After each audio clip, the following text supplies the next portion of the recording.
Hello മക്കളെ. അപ്പോൾ പലർക്കും ഈ വർഷം പലർക്കും സംഭവിക്കാൻ പോകുന്ന മൂന്ന് മിസ്റ്റേക്സ് അത് എന്താ നമ്മൾ കൃത്യമായിട്ട് മനസ്സിലാക്കുക. പലരും ശ്രദ്ധിക്കാത്ത കാര്യമാണ്. റെഡി? അത് കൃത്യമായി മകൾ മനസ്സിലാക്കി കഴിഞ്ഞാൽ നിങ്ങൾക്ക് നന്നായിട്ട് ഒരുപാട് ടൈം നിങ്ങൾക്ക് സേവ് ചെയ്യാൻ പറ്റും, നിങ്ങളെ ഒരുപാട് മാർക്കും നിങ്ങൾക്ക് സേവ് ചെയ്യാൻ പറ്റും. റെഡി? അത് ഓരോന്നും ഏതാണെന്നതാ നിങ്ങൾ തന്നെ നോക്കിക്കോ. ഒന്നാമത്തെ കാര്യമാണ് അണ്ടർസ്റ്റിമേറ്റിംഗ് സിലബസ് എന്ന് പറയുന്നത്. കൃത്യമായിട്ട് നമ്മൾ ബാച്ച് ഓറിയന്റേഷനിലായാലും ക്ലാസ്സുകളിലായാലും കൃത്യമായി നമ്മൾ മക്കളോട് പറയുന്ന കാര്യമാണ്, ഓരോ സിലബസ് അല്ലെങ്കിൽ ഓരോ ചാപ്റ്റേഴ്സും എപ്പോൾ നമ്മൾ കംപ്ലീറ്റ് ചെയ്യണം, ഓരോ കാര്യങ്ങളും എന്നായിട്ട് പഠിച്ച് തീർക്കണം. അല്ലെ? ഒരു എക്സാമിന് മുൻപ് നമ്മൾ ഏതെല്ലാം കൃത്യമായി പഠിച്ചിരിക്കണം എന്നുള്ളത്. നിങ്ങൾക്കറിയാം, ഈ സിലബസ് നിങ്ങളുടെ സ്കൂളിലെ ടെക്സ്റ്റ് ബുക്കിലേക്കൊക്കെ അല്ലെങ്കിൽ നമ്മുടെ സിലബസ് പബ്ലിഷ് ചെയ്യുന്ന സമയത്ത്, ഗവൺമെന്റ് പബ്ലിഷ് ചെയ്യുന്ന സമയത്ത് അതിൽ കൃത്യമായിട്ട് ടീച്ചേഴ്സിന് ഇതിൽ എത്ര ഓരോന്നും പഠിച്ച് തീർക്കാൻ അല്ലെങ്കിൽ പഠിപ്പിക്കാൻ ഓരോ ടീച്ചേഴ്സിനും എത്ര ടൈം ഉണ്ട് എന്നുള്ളത് അവർ ആ സിലബസിന്റെ കൂടെ തരും. അത് ടീച്ചേഴ്സിനത് നിങ്ങൾ ക്ലാസ് എടുക്കാൻ വേണ്ടിയിട്ടുള്ള ടൈമാണ്. പക്ഷെ അത് ഒരിക്കലും എന്തല്ല, നിങ്ങൾ പഠിച്ചു തീർക്കേണ്ട ടൈമല്ല. റെഡി? പക്ഷെ നിങ്ങൾ പഠിച്ചു തീർക്കേണ്ടത് അതേപോലെയാണോ? അല്ല, അത് പലർക്കും പല രീതിയിലുമായിരിക്കും തീർക്കേണ്ടി വരിക. പക്ഷെ അത് വെച്ചുകൊണ്ടാണ് നമ്മൾ എന്താക്കുന്നത് പറഞ്ഞിട്ടുള്ളത്, സിലബസ് എപ്പോൾ കംപ്ലീറ്റ് ചെയ്യണം അതിനനുസരിച്ചാണ് നമ്മൾ ക്ലാസ് സ്റ്റാർട്ട് ചെയ്തിട്ടുള്ളത്. റെഡി? ഒരു എക്സാം എത്തുന്ന സമയത്ത്, ഇപ്പോൾ ഓണം എക്സാമിന്റെ കേസ് എടുത്താൽ ഓണം എക്സാം എത്തുന്നതിന് മുൻപ് നിങ്ങൾ ഏതെല്ലാം പഠിച്ചു തീർക്കണം. അത് ചുമ്മാ വായിക്കുക എന്നുള്ളതല്ലോ, പഠിക്കുക എന്നതാണ്. കൃത്യമായിട്ട് ഒരു ഡൗട്ടും കാര്യങ്ങളും ഇല്ലാതെ കംപ്ലീറ്റ് ചെയ്യുക എന്നുള്ളതാണ്. റെഡി? അത് നിങ്ങൾ പലരും ചെയ്യുന്നില്ല. സിലബസിനെ നിങ്ങൾ വേണ്ട രീതിയിൽ ട്രീറ്റ് ചെയ്യുന്നില്ല. റെഡി? അതൊരു എക്സാമിന്റെ ടൈമൊക്കെ ആകുമ്പോഴേക്ക് തീർത്താൽ പോരെ എന്നുള്ള മൈൻഡിൽ പലരും ഇരിക്കും. അങ്ങനെയല്ല. എക്സാമിന്റെ ടൈം ആകുമ്പോഴേക്കും നമ്മൾ പഠിച്ചിരിക്കണം. എക്സാമിന്റെ ടൈമിന്റെ ആ ഒരു അടുത്ത് നമ്മൾ പഠിക്കുകയല്ല ചെയ്യുക, പഠിച്ച കാര്യങ്ങൾ റിവൈസ് ചെയ്യാണ് വേണ്ടത്. സോ അതാണ് നിങ്ങൾ ആദ്യം ചെയ്യുന്ന മിസ്റ്റേക്ക്. കൃത്യമായിട്ട് എക്സാമിന്റെ നമ്മൾ ഈ വർഷം പോകുന്നത് എങ്ങനെയാ, എക്സാമിന്റെ 1 മന്ത്, ഒരു മാസം മുൻപ് നമ്മൾ എല്ലാം നമ്മൾ കംപ്ലീറ്റ് ചെയ്യും. ഓണം എക്സാം ആയാലും ക്രിസ്മസ് എക്സാം ആയാലും എല്ലാം. റെഡി? അപ്പൊ ആ ഒരു 1 മന്ത് എന്ന് പറയുന്നത് നിങ്ങൾക്ക് റിവിഷനുള്ള ടൈമാണ്. പഠിച്ച കാര്യങ്ങൾ വീണ്ടും വീണ്ടും പഠിക്കുക, അതിനുള്ള ടൈമാണ്. അല്ലാതെ ആ മാസം കൂടി ഇരുന്നുണ്ടാക്കുക പഠിക്കുകയല്ല, പുതിയ കാര്യങ്ങൾ പഠിക്കുകയല്ല, പഠിച്ചത് വീണ്ടും റിവൈസ് ചെയ്യുക. അതാണ് നിങ്ങൾ ആദ്യം ചെയ്യുന്ന മിസ്റ്റേക്ക്. പലരും അത് ചെയ്യാറില്ല. ഈ വർഷം നിങ്ങൾ അത് ഫോളോ ചെയ്ത് നോക്കണം. അത് അത്രയ്ക്ക് ഇമ്പോർട്ടൻ്റ് ആണ് കാര്യം. ഓണം എക്സാം എന്ന് പറയുന്നത് നമുക്ക് ഒരു ഏകദേശം ഓഗസ്റ്റ് പകുതി ആയിരിക്കും. അതിന് മുൻപ് അതായത് ഒരു ജൂലൈ പകുതി ആകുമ്പോഴേക്കും നിങ്ങൾ തീർക്കണം. കൃത്യമായി പഠിച്ചു തീർക്കണം നമ്മുടെ സിലബസുകൾ, ഓണം എക്സാമിന് വേണ്ടിയിട്ടുള്ള കാര്യങ്ങൾ. നമ്മുടെ ബാച്ചിൽ അത് കംപ്ലീറ്റ് പക്ക നമ്മൾ തീർക്കും.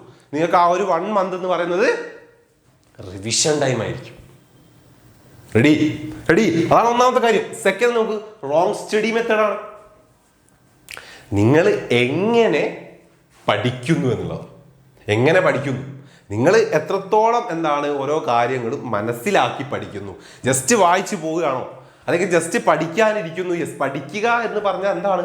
ക്ലാസ് കാണുക, അത് വായിച്ചു പോവുക, അല്ലെങ്കിൽ ബൈ ഹാർട്ട് പഠിക്കുക എന്നതാണോ? അല്ല. ആ കോൺസെപ്റ്റ് എത്രത്തോളം പെർഫെക്റ്റ് ആയി നിങ്ങൾ മനസ്സിലാക്കുന്നു, അതാണ് പഠിക്കുക. അങ്ങനെയാണ് പഠിക്കുക. റെഡി? ഒരു ഡൗട്ടും കാര്യങ്ങളും ഇല്ലാതെ നിങ്ങൾ അത് കൃത്യമായിട്ട് പഠിച്ചിരിക്കണം. നിങ്ങളിപ്പോൾ ബൈ ഹാർട്ട് പഠിച്ചു, അല്ലെ? എന്തെങ്കിലും ഒരു ക്വസ്റ്റ്യൻസ് ഒക്കെ ബൈ ഹാർട്ട് പഠിച്ചു പോയി. പക്ഷേ എക്സാമിന് നിങ്ങൾക്ക് അത് അതേപോലെ തന്നെയാണ് ചോദിക്കുക. അല്ല, ഇപ്പോഴുള്ള എക്സാമുകൾ എങ്ങനെയാണ്? ഓരോ വർഷവും എക്സാം ടഫാകുന്നത് എന്തുകൊണ്ടാണ്? ആ ഒരു കോൺസെപ്റ്റ് മക്കൾ എത്രത്തോളം പെർഫെക്റ്റ് ആയി മനസ്സിലാക്കി എന്നാണ് അവർ ചെക്ക് ചെയ്യുന്നത്. അതല്ലാതെ നിങ്ങൾ ആ കാര്യം പഠിച്ചോ എന്നല്ല.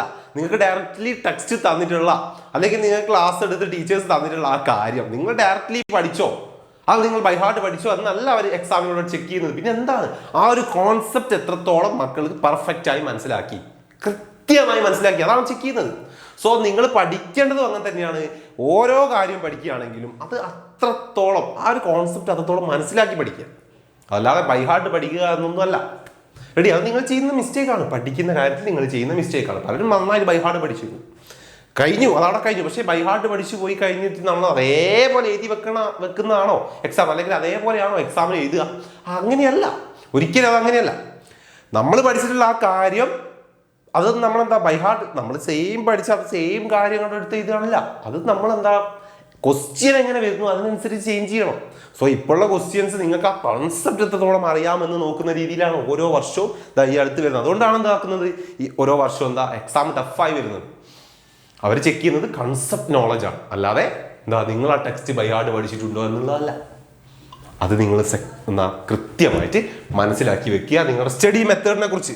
തേർഡ് സബ്ജക്റ്റിന്റെ ഇമ്പോർട്ടൻസ് ആണ്. പലരും വിചാരിക്കും പല സബ്ജക്റ്റുകളും ഇതെനിക്ക് സിമ്പിളാണ്, ഇത് ഞാൻ പെട്ടെന്ന് പഠിച്ചു കഴിയും, അതുകൊണ്ട് അത് ഞാൻ എക്സാമിനോട് അടുപ്പിച്ചേ പഠിക്കുള്ളൂ. അവിടെ കിടക്കട്ടെ. തെറ്റാണ്. ഏറ്റവും വലിയ മിസ്റ്റേക്കാണ്. നിങ്ങൾക്ക് ഒരു സബ്ജക്റ്റ് സിമ്പിൾ ആണ് എന്ന് പറഞ്ഞു കഴിഞ്ഞാൽ നിങ്ങൾക്ക് എന്താണ് അത് പഠിക്കാൻ സിമ്പിൾ എന്നാണ് മീനിങ്. അല്ലാതെ ഒരിക്കലും എന്തല്ല നമ്മൾ നേരത്തെ പറഞ്ഞ പോലെ എക്സാം എഴുതാൻ സിമ്പിൾ എന്നല്ല അതിന്റെ മീനിങ്. അത് നിങ്ങൾ മനസ്സിലാക്കുക. ഒരിക്കലും എന്ത് ചെയ്യാൻ പറ്റില്ല, എന്ത് ചെയ്യാൻ പാടില്ല, നിങ്ങൾക്ക് ഇമ്പോർട്ടൻസ് അല്ലെങ്കിൽ എന്താണ് നിങ്ങൾക്ക് പെട്ടെന്ന് പഠിക്കാൻ പറ്റുന്ന സബ്ജക്റ്റുകൾ എക്സാമിനോട് അടുപ്പിച്ച് മാറ്റി വെക്കുന്ന ആ ഒരു കാര്യം അത് നിങ്ങൾ എന്ത് ചെയ്യുക, മാറ്റി വെക്കുക. അത് ചെയ്യാൻ പാടില്ല. കൃത്യമായിട്ട് നിങ്ങൾക്ക് എന്താ മറ്റ് സബ്ജക്റ്റുകൾ പഠിക്കുന്ന അത്ര ടൈം ഹെൽപ്പതിന് വേണ്ടിയല്ല. ടൈം കുറച്ചു കൊടുത്തിട്ട് ഇപ്പൊ തന്നെ പഠിക്കണം.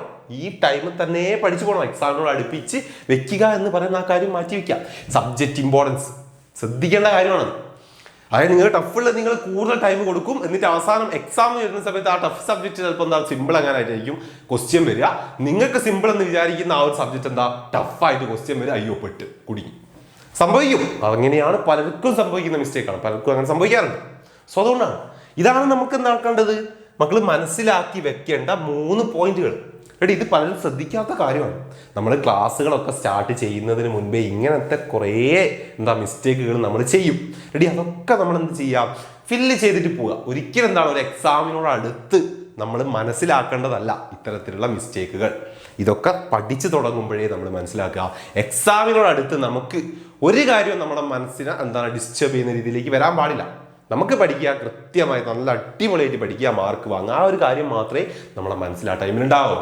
സോ അതുകൊണ്ടാണ് ഇങ്ങനത്തെ കാര്യങ്ങളൊക്കെ നമ്മൾ ക്ലാസ് തുടങ്ങുന്ന ടൈമിലേ പറയുന്നത്.